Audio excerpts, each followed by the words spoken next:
نہایت دور اندیش اور بہت جرأت مند خاتون تھی۔ انہوں نے مسلم خواتین کو بیدار کرنے اور انہیں ایک سیاسی پلیٹ فارم پہ متحد کرنے میں نہایت اہم کردار ادا کیا۔ دیکھیں بچوں، پلیٹ فارم انگلش کا لفظ ہے، لیکن چونکہ اردو میں بھی اس کو ایسے ہی بولا جاتا ہے۔ اس کا مطلب ہے ایک سیاسی جگہ جہاں پر اکٹھے ہو کے انہوں نے کام کیا۔ انہوں نے اپنی ساری زندگی قومی مفادات کے لیے وقف کر دی۔ قومی مفادات کیا ہیں؟ قوم کی فائدے کے لیے۔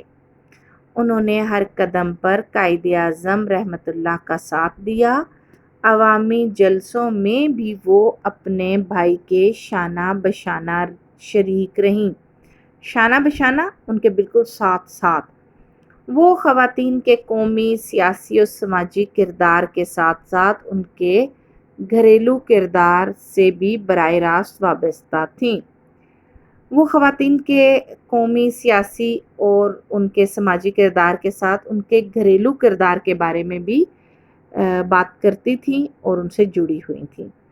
انہوں نے مسلم خواتین کی سیاسی و فکری رہنمائی کے ساتھ ساتھ خواتین کے عام گھریلو مسائل میں بھی ان کی رہنمائی اور حوصلہ افزائی کی۔ محترمہ فاطمہ جناح رحمۃ اللہ نے خواتین کو تحریک پاکستان میں رہنمائی فراہم کی اور انہیں عملی سیاست کے میدان میں لانے کے لیے بھی بنیادی کردار ادا کیا۔ بیگم محمد علی، بیگم ہارون، بیگم سلمیٰ تصدق حسین، بیگم بشیر احمد، بیگم شائستہ اکرام اللہ اور رانا لیاقت علی خان کے ساتھ محترمہ فاطمہ جناح بھی آل انڈیا مسلم لیگ کی خواتین کمیٹی کی ممبر تھیں۔ انہیں خواتین کے حلقے میں بے پناہ مقبولیت اور عزت حاصل رہی۔ وہ خواتین کو عملی سیاست میں آنے کے لیے آمادہ کرتیں، انہیں قومی میدان میں ہر قسم کی قربانی دینے کی ترغیب دیتی تھیں۔ قائد اعظم رحمۃ اللہ نے تحریک پاکستان کے دوران میں خواتین کے حوالے سے تمام امور کی نگرانی کا فریضہ محترمہ فاطمہ جناح کو سونپ رکھا تھا۔ کوئٹہ کے مقام پر خواتین سے خطاب کرتے ہوئے محترمہ فاطمہ جناح نے فرمایا، اب تک ہم مسلمان خواتین نے اپنی قوم کی کوئی خاص مدد نہیں کی، حالانکہ اگر ہم لوگ بھی چاہتے تو بہت کچھ کام کا حصہ بٹا سکتے تھے۔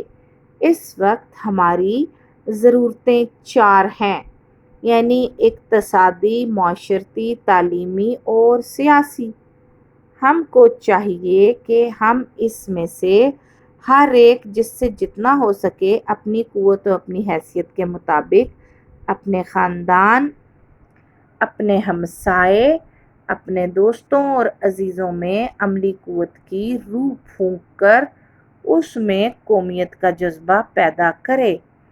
اس طرح ہم اپنی قوم کی کچھ مدد کر سکتے ہیں۔ قیام پاکستان کے بعد بھی ان کی قومی خدمات کا سلسلہ جاری رہا۔ انہوں نے بیماری کے دوران میں قائد اعظم کی بے پناہ خدمت کی۔ وہ ہمہ وقت ان کے ساتھ رہیں، سرکاری کاموں میں بھی ان کا ہاتھ بٹاتی رہیں۔ تعلیم نسواں، عورتوں کی تعلیم کو کہتے ہیں، تعلیم نسواں کے لیے بھی محترمہ فاطمہ جناح کی خدمات سے انکار ممکن نہیں۔ انہوں نے اپوا کے اوپر بھی دیکھیں نشان لگا ہوا ہے، اس کو ذرا چیک کرتے ہیں۔ اپوا کا کیا مطلب ہے؟ اپوا کا مطلب ہے آل پاکستان ویمنز ایسوسی ایشن، ٹھیک ہے۔ اپوا کے پلیٹ فارم سے تعلیمی خدمات کا ایک سلسلہ جاری کیا۔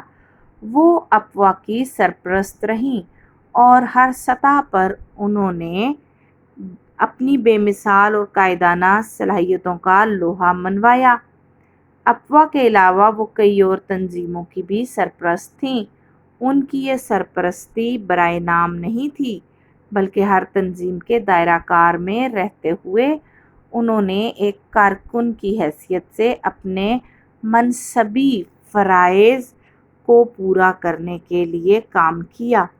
منصبی فرائض ہوتے ہیں جس عہدے پر آپ کام کر رہے ہیں، اس میں جو کام دیے جاتے ہیں آپ کو۔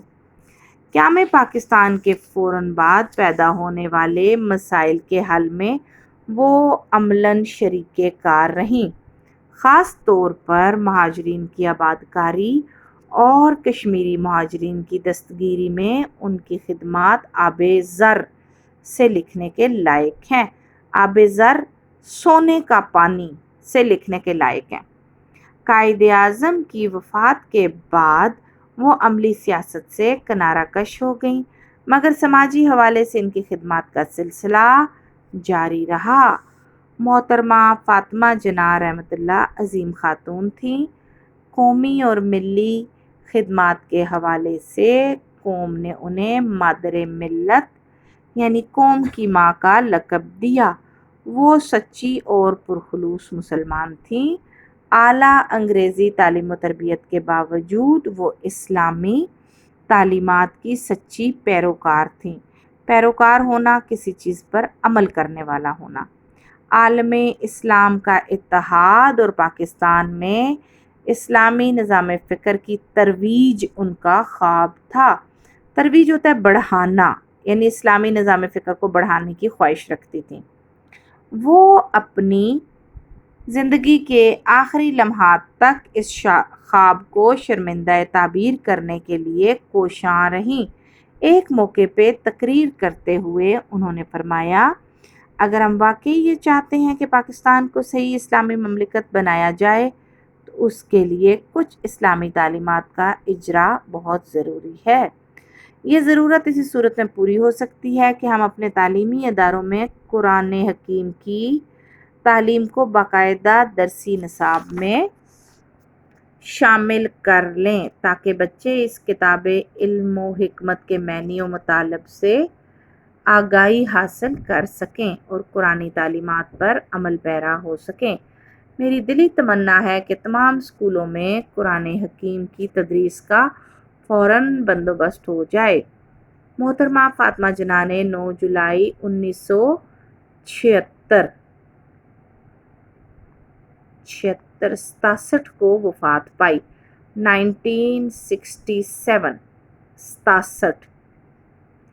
1967 کو وفات پائی۔ انہیں قائد اعظم محمد علی جناح کے مزار کے احاطے میں سپرد خاک کیا گیا۔ آج ہماری ریڈنگ مکمل ہو گئی ہے۔ اب نیکسٹ لیکچر میں ہم مشقی سوالات کریں گے۔